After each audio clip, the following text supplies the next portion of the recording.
time to leave the room one last time. We're heading to breakfast, and then we're going to meet up with our genie one last time. She's going to take us as far as she can, and then it's all on us to try and get, I think a mile over to the airport. 7:15. 7:20. I know you said 9:15 when you were doing it. I did. That's okay. I've been up since 4. I got 4 hours of sleep last night. Yeah, I'm crashing later.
Success.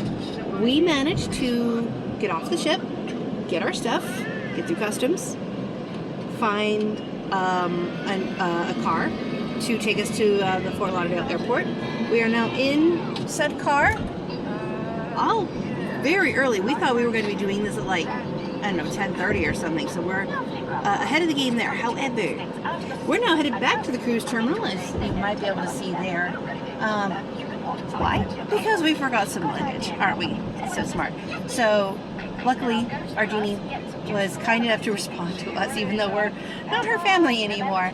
She was very nice and said we could go back, talk to the agents, and they should be able to get us a porter to go and grab the bag for us. So fingers crossed that all works out. We are going home. But call the cruise line. They'll ship it to you at your cost. So I updated it saying talk to us and said we can go back. We have to get one thing. We're not leaving the ship. And then we're going to get our luggage and we're going to go home. Okay?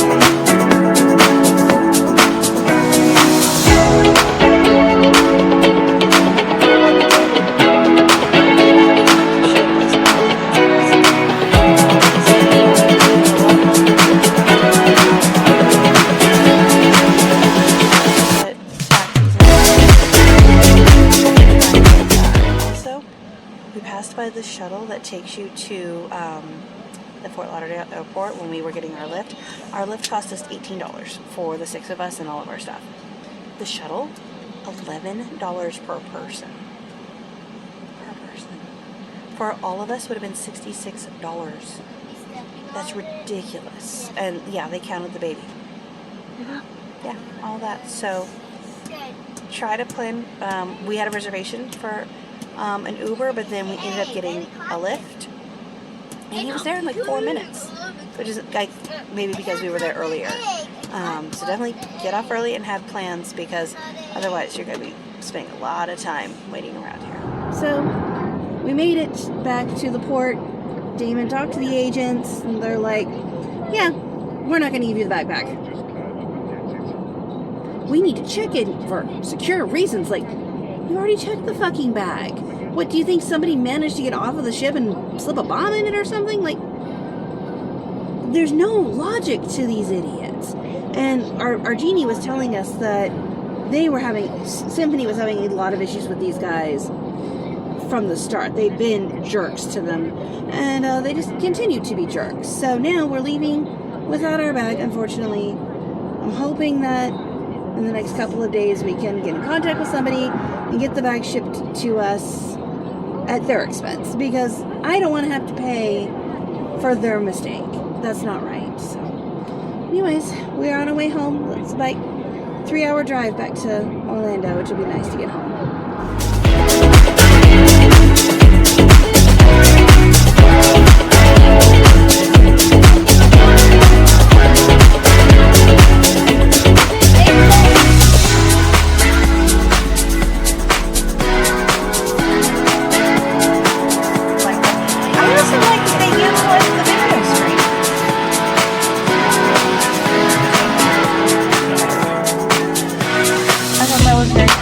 Very cute. That wasn't over. No. Right.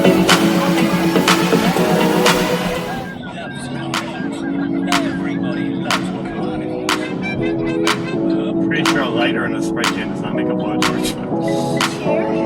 Well, part of the movie is making fun of the hairspray idea and how it was just overutilized, and they're trying to say this is like a toxic can of chemicals.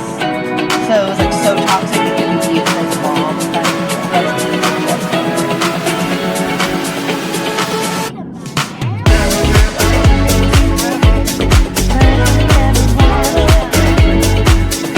Also, that was my first. Oh wow. Those are amazing. Yeah. We gotta get our Christmas decorations down soon. That.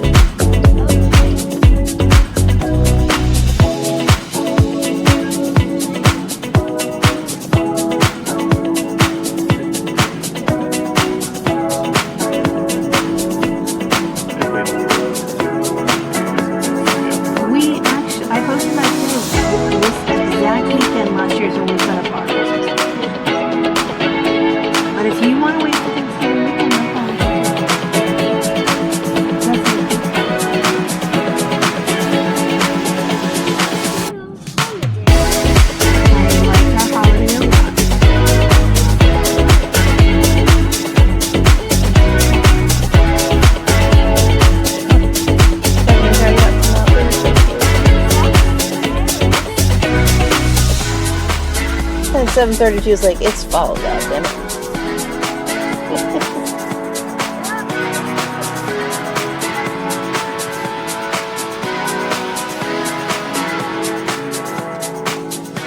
Possibly. We said by 1:50.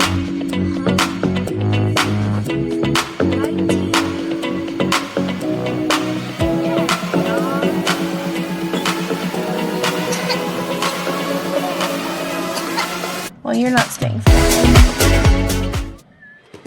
Well, we made it home. Home sweet home. Never ended up getting our bag, which is a bummer. Our genie said she'll try to grab it for us, so we'll see where we end up. with that. It's so annoying. Get home, and I had planned a lot of grocery deliveries, right? Because we've been gone for 3 weeks. I literally ran the house completely dry of everything. So I got a bunch of stuff delivered to the house. And I had it nicely set up. 1 for 3, 1 for 4, 1 for 5. And got home at 2. To all of our groceries being delivered. Seriously. What is the point in scheduling times if people are just going to ignore it? I appreciate it. I do appreciate it. It's just annoying to come home and we need to empty out the van. We needed to return the van, and now I'm having to deal with all that. The kids being excited to be home, and now I have to put all these groceries away. It's just a lot all at once. So I'm putting my groceries away. I open my freezer. Everything in my freezer is melted. That was fun. So it looks like we may have left our freezer open by that much. A little smidge. Apparently we didn't shove it closed enough before we left. So everything, like my ice was like half hard, half melted. Everything in my freezer was soft. I'm like, well, I am tossing this stuff because I don't know how long it's been like this. I'm guessing 3 weeks. And the motor was definitely making a very lovely buzzing sound. So that was fun. So, on the plus side, I got to clean up my freezer. Needed it. So, I did that. And then, I kind of just crashed here. I only got 4 hours of sleep last night, 4 hours of sleep yesterday. So, I'm absolutely plain exhausted. And I finally look up. I let the kids just kind of do their own thing for a couple of hours. And, you know, and just make sure, you know, they're having their fun. The house was completely torn apart. And I'm like, no. We pick up some stuff, put some stuff, but they did a pretty good job. Say hi, Elliot. Hello. They did a pretty good job picking up. So now Damon's coming home. I sent Damon out on an errand. There's a discounted garage sale happening at Universal right now. I'm trying to stock up on our Universal stuff. So he went out and took a peek at the sale and found some good stuff. And now he's on his way home with dinner. So that ends this saga, and we're getting ready to start the next one. Hi.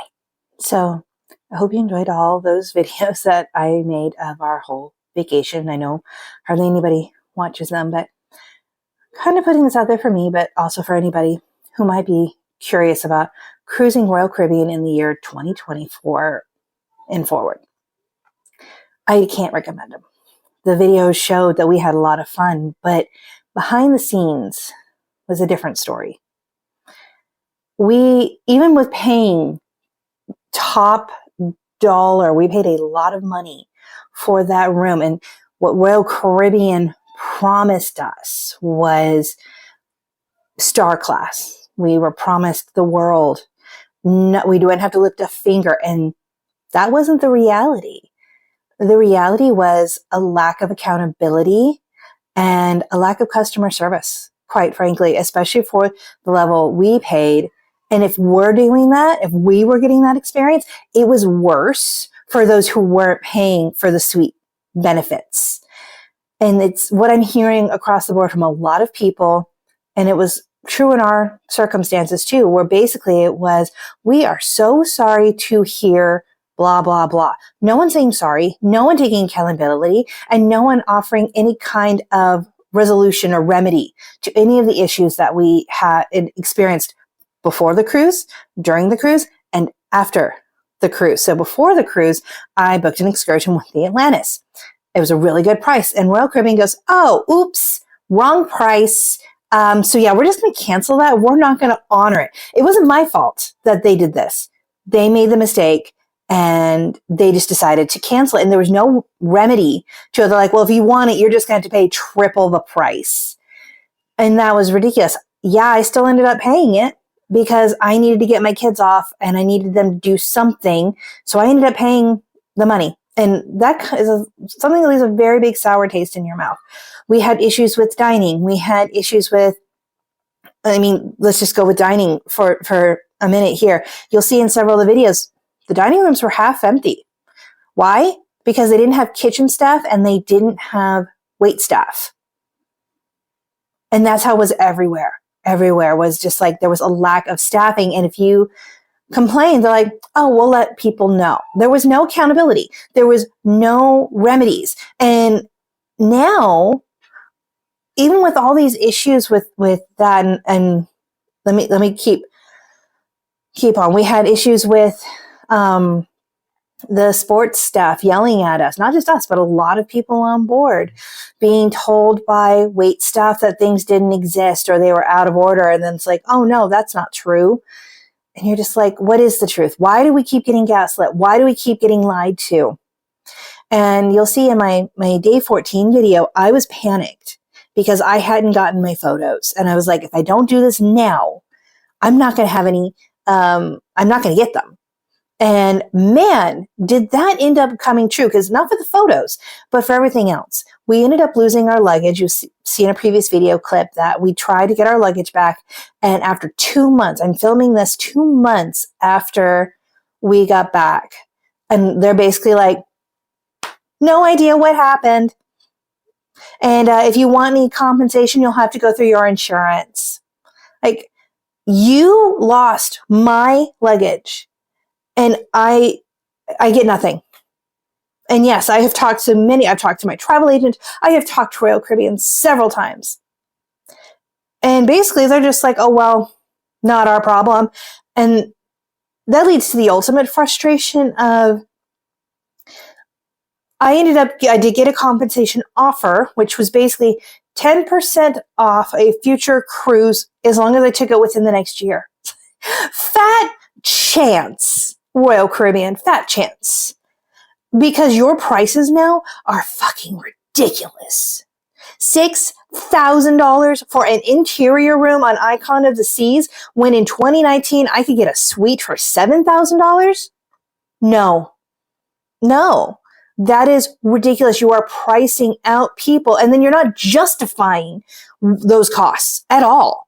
Like, why on earth would I pay you that much money to then get treated so poorly? And to have this experience and end like this is heartbreaking. So, this is just my experience. I have had really great experiences with Royal Caribbean in the past.